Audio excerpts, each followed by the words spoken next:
rebondir, déjà merci de nous donner la parole. C'est très important qu'on soit là et on est vraiment contents, je pense tous.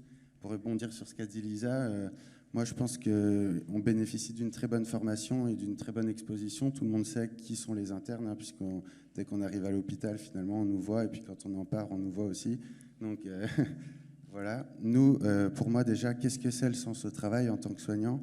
C'est pour moi l'équilibre entre ce qui est capable de donner le soignant et l'empathie dont il fait preuve à un patient, et l'équilibre donc entre ce que le soignant donne et ce que le patient qui reçoit des bons soins va aussi émettre comme retour au soignant. Et c'est pour moi la perte de sens quand cet équilibre-là, il est complètement rompu. Alors comment est-ce qu'il peut être rompu et qu'est-ce que je tire du coup finalement des travaux et de cette enquête?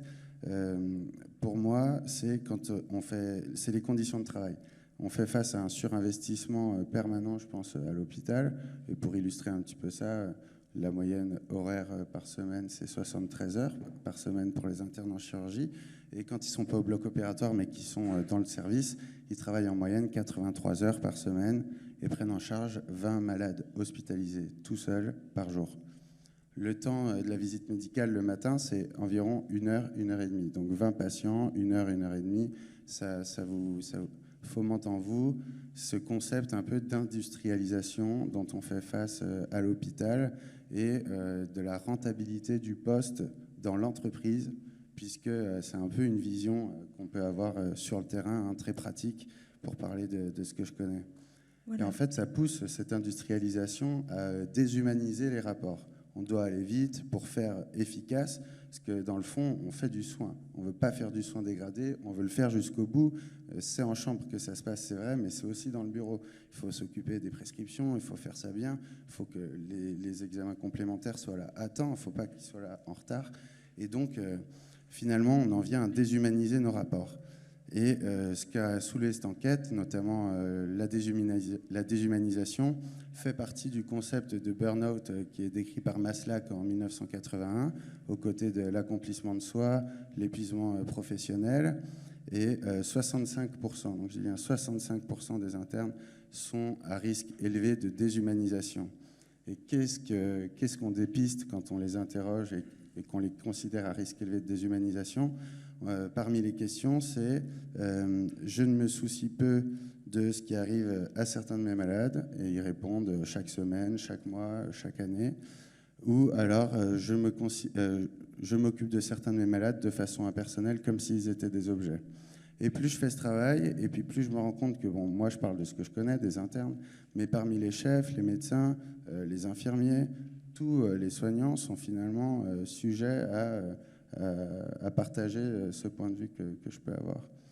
Et pour aller un peu plus loin, puisqu'on évoque le burn-out, dans cette enquête, on dépiste quand même 45% d'internes en burn-out, dont 15% en burn-out sévère, ça veut dire qu'ils ont les scores les plus élevés dans toutes les catégories, et seulement 25% des internes n'ont pas un score élevé dans aucune catégorie. Donc c'est vrai que c'est quand même une notion qui est très, très présente. Et alors, on va se dire, qu'est-ce qu'on peut faire pour remédier à ça, puisqu'il ne faut pas parler des choses sans trouver de solution, et c'est aussi ce qu'on a essayé de faire dans cette enquête. Et comment réinvestir l'humain, puisqu'on parlait de déshumanisation, c'est comment réinvestir l'humain et les rapports humains dans le soin. Et donc, nous, on a interrogé les internes sur l'ensemble des tâches qu'ils font dans leur travail quotidien, tâche après tâche, selon plusieurs critères. Et on a listé donc les 5 tâches qui sont les plus chronophages, les moins satisfaisantes, les moins motivantes et pour lesquelles ils se sentent les moins compétents. Et on leur a demandé avec qui ils souhaiteraient partager ces tâches ou être totalement remplacés à ces tâches. Et globalement, c'est toutes des tâches administratives à caractère ou à compétences médicales, mais qui ne nécessitent pas l'expertise qu'on peut avoir en tant que médecin.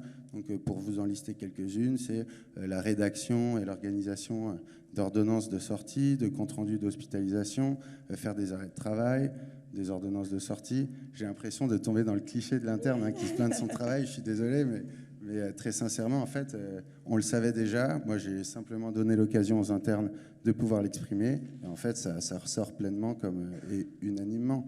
Et très simplement, du coup, que proposent les internes? Interrogés pour pallier, on va dire, à ces vulnérabilités, c'est le recrutement de secrétaires dédiés à aider les internes, d'infirmiers de pratique avancée, parce qu'en fait, les internes aussi subissent le manque d'effectifs infirmiers quotidiens dans le service, puisqu'il y a des tâches qui pourraient être faites par les uns qui sont transmises aux autres, et inversement, dans tous les sens.